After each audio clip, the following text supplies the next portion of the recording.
Olá pessoal, aqui é o Velgas, hoje é dia 9 de março de 2026, 11 horas, horário de Brasília.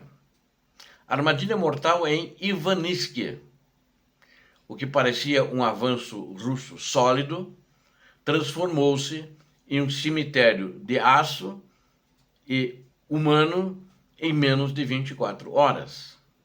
Em Ivaniske, as tropas ucranianas executaram uma manobra de recuo tático, seguida de um contra-ataque devastador.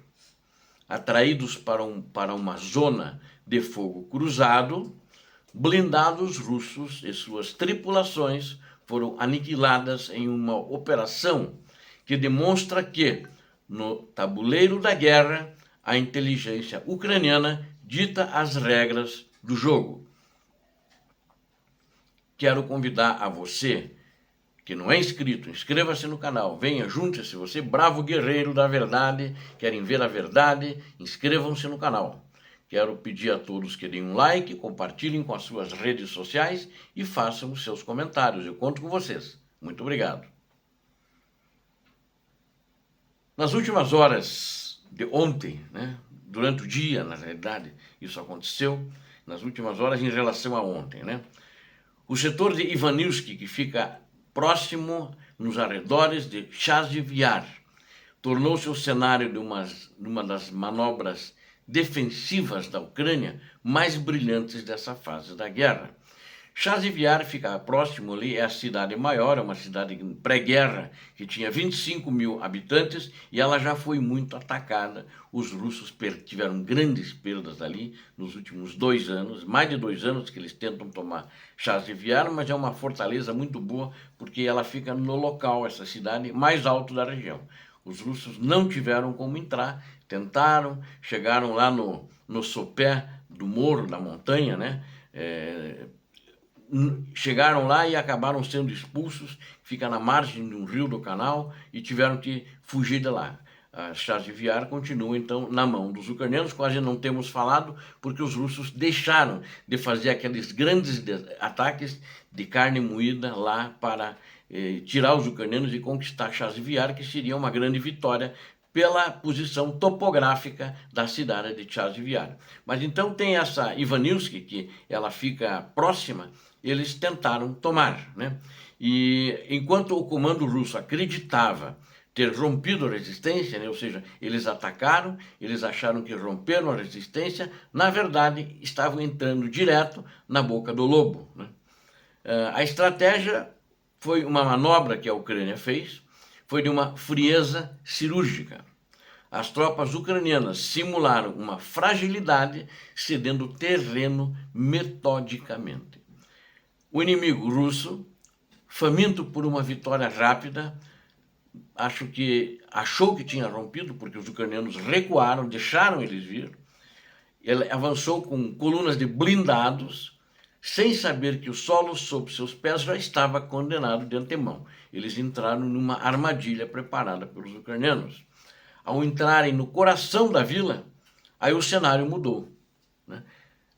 A Ucrânia não esvaziou, porque a linha de defesa estava fora da vila. E aí os ucranianos saíram e foram para dentro da vila, mas os russos acharam que os ucranianos saíram da vila, foram embora, porque eles foram entrando, não tiveram resistência nenhuma, relaxaram.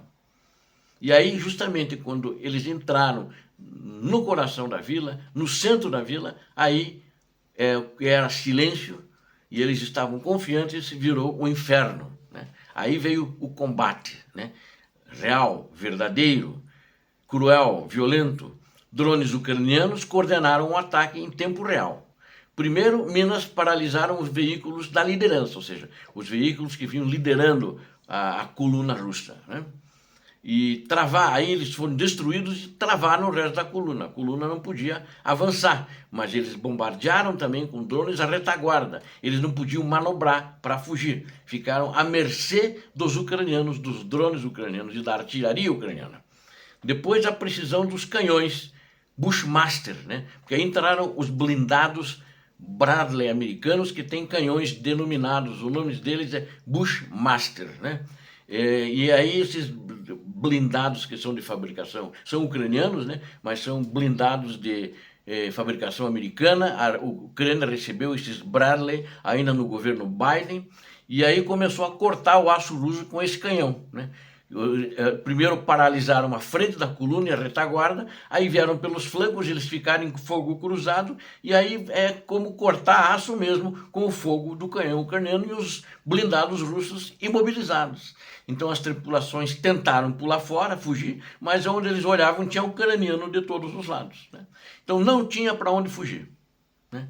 E as tropas russas cercadas por escombros, por fogo cruzado, viram a sua vantagem numérica, que era maior, eles tinham muito mais quantidade de gente, ela foi anulada por uma tática de defesa ativa, né? Essa tática que foi desenvolvida pelo comandante em chefe ucraniano, o general Alexander Syrskyi, que o exército ucraniano está aplicando, ou seja, acredito que essa tática vai ser estudada em muitas escolas militares, academias, escolas superiores militares, etc., a maneira como o exército ucraniano age e prepara essas emboscadas, né? Essa defesa ativa. E ele avança muitas vezes também em cima.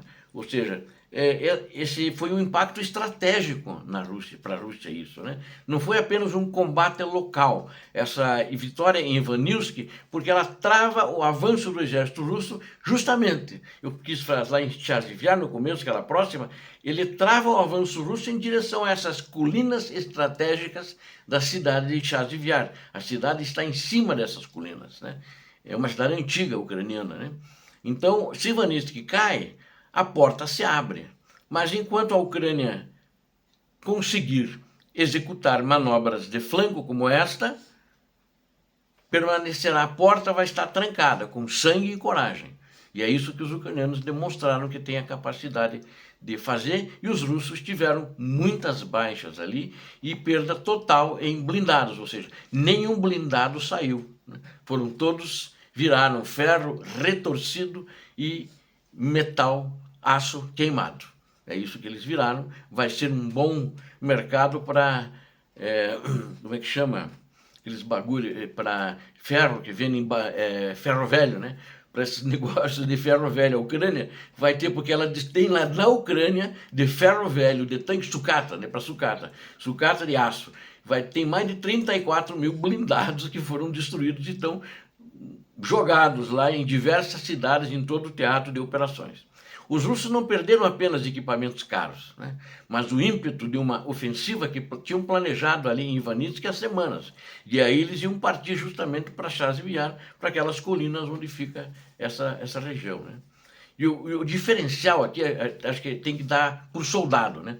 Segundo eu verifiquei com uma pessoa da Ucrânia como é que foi o combate no terreno, ele diz o seguinte: eles viram soldados ucranianos operando de forma integrada e soldados experientes, soldados já não velhos, né? Mas assim, a média de idade do ucraniano é maior do que os soldados russos, na média é maior, né? E muitos deles, né, se não em algumas unidades até a maioria, eles têm sobrevivido desde o início da guerra, então eles são muito veteranos e muito profissionais, né? Agindo de forma integrada, infantaria, drones e blindados de uma forma perfeita, segundo esse oficial me falou. Enquanto o invasor russo ataca em ondas humanas, vem uma molecada, ele falou, você vê que ele é muito treinamento, eles às vezes até atiram neles sem querer, eles não sabem para onde vão atirar, e principalmente ali em Ivanivsk, que vinha fogo dos dois lados. Eles ficaram perdidos e foram todos moídos, né? Ninguém fazia gesto para se entregar e a Ucrânia passou o rodo em cima deles ali naquela região. Enquanto os russos atacam em ondas humanas, eles tentaram fazer alguma coisa parecida ali, na verdade eles fizeram uma onda humana e os ucranianos fugiram. Eles acharam que fugiram, mas não fugiram. Eles correram para dentro da cidade e prepararam a emboscada. Aí como essa onda humana com tanques, né? E daí eles embarcaram em blindados e vieram atrás dos ucranianos.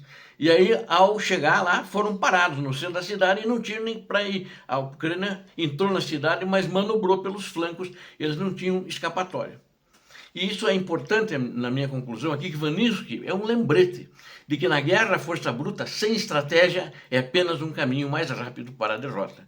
E tem que ter tropa treinada. Bem treinada, veterano, de preferência, mas tem que ter tropa treinada. Não com um mês de treinamento que eles fazem lá na Rússia e jogam, eles sabem que eles vão durar 10 horas na frente de combate ali, né? A Ucrânia provou nessas últimas 24 horas de ontem, né, que aconteceu esse evento, que conhece cada centímetro do seu chão e sabe como transformá-lo em uma armadilha intransponível. Os russos podem ter mapas, mas a Ucrânia é dona do terreno. Eles podem até pintar o mapa em vermelho que eles tomaram lá, mas a Ucrânia que é dona do terreno. A resistência não apenas sobrevive, ela também, nesse sistema de defesa ativa, ela contra-ataca com inteligência e fúria. Obrigado a vocês que assistiram esse vídeo, eu conto com vocês. Inscrevam-se no canal, vocês procuradores da verdade. Vocês que querem a verdade, inscrevam-se no canal. Peço a todos que deem um like, compartilhem com as suas redes sociais, façam os seus comentários. Peço a Deus que abençoe a todos vocês, que Deus abençoe a Ucrânia, Deus abençoe o Brasil. Paz e bem, paz para toda a humanidade.